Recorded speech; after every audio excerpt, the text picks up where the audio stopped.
할렐루야! 우리 함께 신앙을 고백함으로써 주일 오예배를 하나님 앞에 올려드리도록 하겠습니다.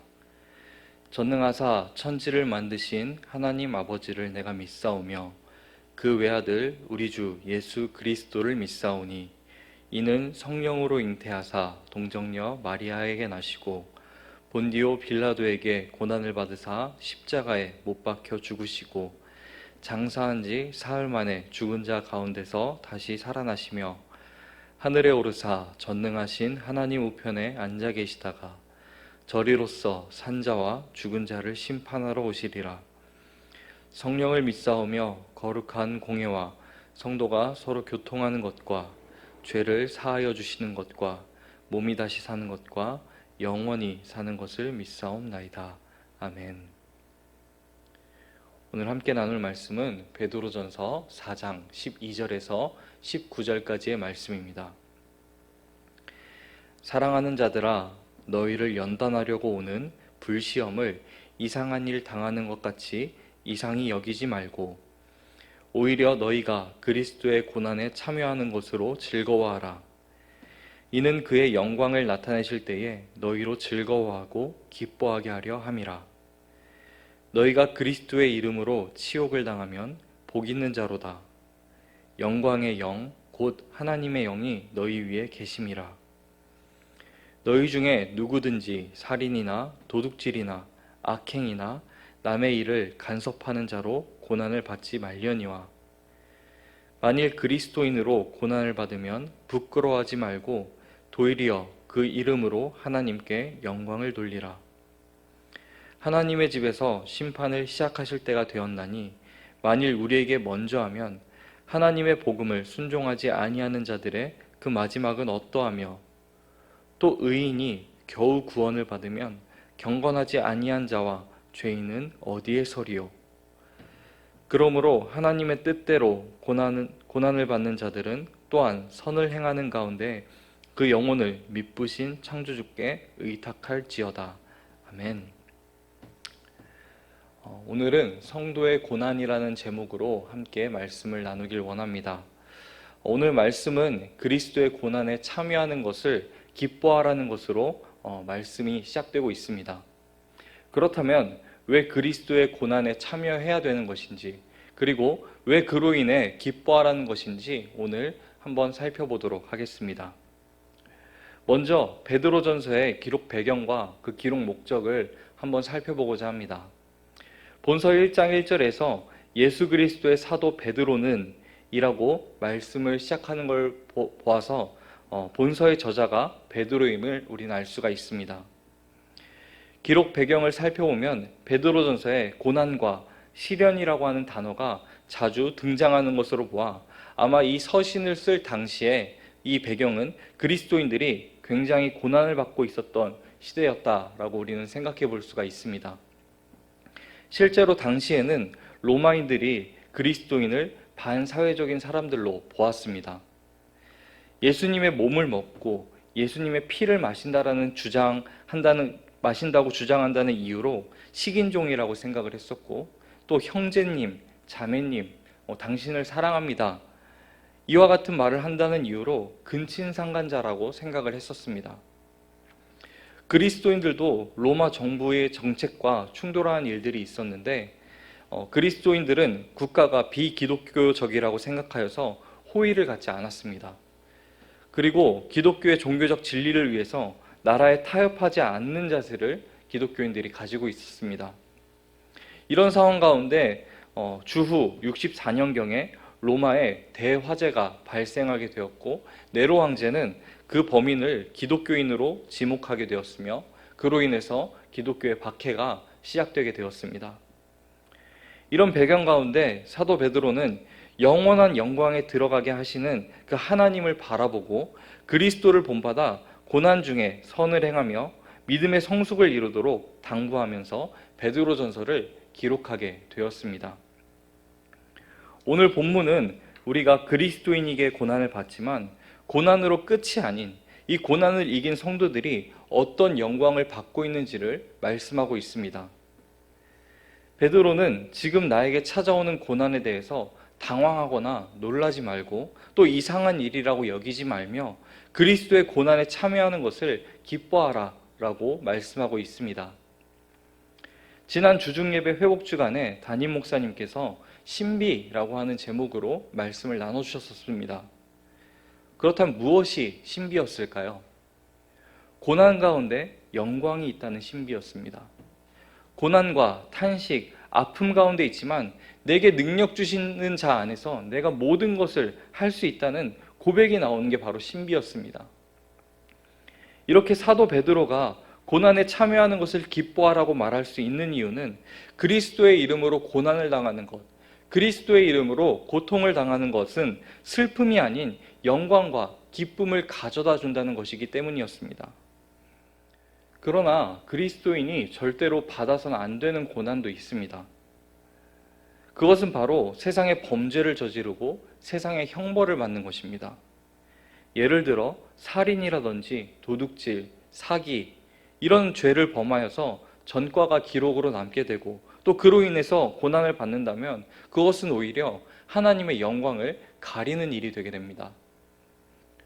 오늘날 세상으로부터 교회가 손가락질 받는 이유도 그리스도의 이름으로 받는 고난 때문이 아닌 그리스도인의 그리스도인답지 못한 삶에서 비롯되고 있습니다.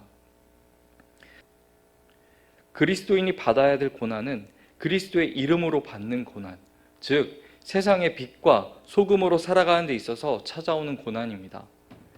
우리가 세상의 소금과 빛으로 살아가는 데 있어서 찾아오는 고난을 이해하기 위해서는 예수님께서 하나님의 뜻을 이루기 위해 십자가의 고난을 당하셨던 것을 우리는 기억해야 합니다.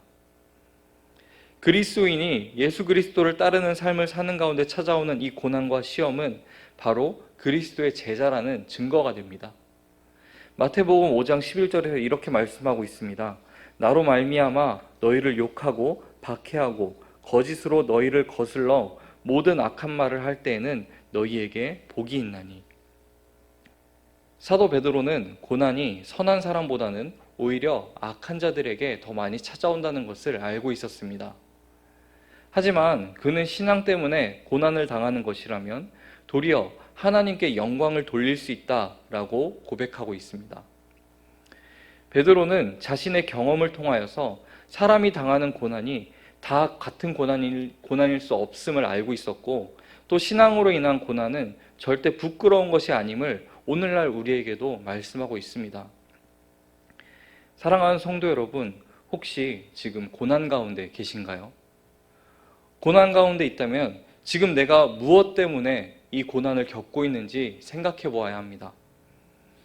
나의 고난이 그리스도와 무관한 그저 나의 잘못에 의한 고난인지 아니면 정말 믿음으로 살아가는데 찾아온 고난인지 우리는 살펴야 합니다. 나의 잘못에 의해서 찾아온 고난이라면 그 잘못을 속히 돌이키고 또 믿음의 길을 걸어가는데 찾아온 고난이라면 그 고난 속에서 하나님의 영광, 하나님의 은혜를 경험할 수 있는 저와 우리 성도님들이 되기를 소망합니다. 사도 바울은 로마에서 그리스도인이 그리스도 안에서 구원의 은혜를 누릴 뿐만 아니라 그리스도를 위해 고난에 참여하고 동참하는 것이 소망을 이루는 과정이라고 말씀하고 있습니다. 로마서 5장 3절에서 4절 말씀입니다. 다만 이뿐 아니라 우리가 환난 중에도 즐거워하나니 이는 환난은 인내를, 인내는 연단을, 연단은 소망을 이루는 줄 알미로다. 여기서 소망이란 영원한 하나님 나라를 가리키고 있습니다. 그 나라에 들어가는 것, 영원히 하나님과 기쁨의 교제를 나누는 것입니다. 우리가 기억해야 할 것은 우리가 믿음으로 받았지만 우리가 구원받은 자답게 살기 위해서 연단이 필요하다라는 것입니다. 또 시편 119편에서는 고난이 왜 유익인지에 대해서도 말씀하고 있습니다. 시편 119편 71절입니다. 고난당하는 것이 내게 유익입니다. 그 때문에 나는 주의 율례들을 배우게 되었습니다. 고난 가운데 하나님의 뜻을 더 깊이 바라볼 수 있다라는 것입니다. 그렇게 사도 베드로는 성도들에게 고난을 당할 때 즐거워하고 기뻐하라고 말씀하고 있습니다. 사랑하는 성도 여러분, 지금 우리의 삶은 어떤가요? 그리스도로 인한 고난이 아니더라도 코로나 바이러스로 인해서 삶이 힘겹고 또 신앙을 지키기가 너무 힘든 이 시기에 우리는 살아가고 있습니다. 그리스도인의 잘못된 모습으로 그리스도인으로 살아가기 힘든 시대에 우리는 살아가고 있습니다. 그러나 이것을 그냥 이해하는 것으로 끝내서는 안 됩니다. 그치, 나만 그런 거 아니지? 너도 그렇지? 이렇게 이야기를 하면서 자연스럽게 힘든 것을 인정하고 신앙 지키기를 포기해서는 안 됩니다. 오늘 이 말씀을 기억하며 초대교회 성도들이 받았던 고난, 그리스도께서 어떤 고난으로 영광을 받으셨는지 우리는 깊이 생각해 보아야 합니다. 고난 중에 영광이 있다라는 것을 기억하면서 이 어려운 시기에도 믿음을 지키며 그리스도인답게 살아가며 우리에게 주어진 영원한 승리를 믿고 흔들리지 않는 믿음으로 주님의 길을 따를 수 있는 저와 우리 성도님들의 삶이 되기를 소망합니다. 기도하겠습니다. 사랑과 공의의 하나님, 감사합니다. 오늘 이 시간도 함께 베드로 전서를 통해서 말씀을 나눌 수 있게 하시니 감사합니다. 주님, 우리가 받는 고난이 무엇인지 생각해 보길 원합니다. 내가 받는 고난이 그리스도와 무관한 그저 나의 잘못에 의한 고난인지 아니면 정말 내가 믿음으로 살아가는데 찾아온 고난인지 살펴보게 하여 주시옵소서. 나의 잘못에 의해서 찾아온 고난이라면 그 잘못을 속히 돌이키게 해주시고 정말 믿음의 길을 걸어가는 가운데 찾아온 고난이라면 그 고난 속에서 하나님의 영광, 하나님의 은혜를 경험할 수 있도록 주님께서 인도하여 주시옵소서. 코로나 바이러스로 힘든 시기를 보내고 있습니다. 정말 이 시기에 그리스도인으로 살아가기 힘든 그 삶을 우린 살아가고 있습니다. 주님, 그리스도인의 잘못된 모습으로 그리스도인으로 살아가기 힘든 이 시대에 정말 그리스도인답게 사는 것이 무엇인지 생각하면서 그리스도인다운 삶을 살아갈 수 있도록 주님께서 인도하여 주시옵소서. 믿음을 지키기 힘든 이 시기에 믿음을 포기하지 않게 해주시고 믿음으로 살아가는데 찾아오는 그 고난 속에서 하나님의 영광, 하나님의 은혜를 발견할 수 있도록 인도하여 주시옵소서.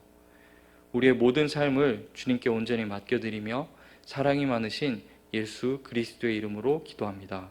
아멘.